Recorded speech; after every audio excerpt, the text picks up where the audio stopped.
jërë ngeen jëf mbokki site internet yi ba Sénégal Actu dal leen ak jàmm ci xibaar yi nag dañ koy door rek li ci gën a fës ak mbirum ki nga xamante ne nag moom moo di Ousmane Sonko nag sénégalais yëpp rek di ci coow ak li nga xam se nag moom moo di candidature am moom mi nga xam moom moo di Ousmane Sonko instant bi ñuy wax ak yéen nag candidature am rek sénégalais yëpp rek ñoo ngi ci coow bu baax a baax ak candidat ki nga xam moom moo di Bassirou Diomaye Faye ginnaaw moom mi nga xam moom moo di Bassirou Diomaye Faye na nekk candidat bu ko nga xamante ne nag moom moo di Ousmane Sonko samp ko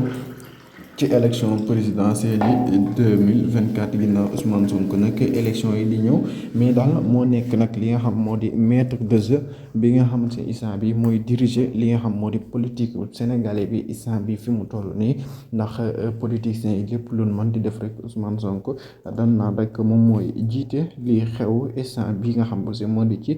politique Sénégal Ousmane Sonko.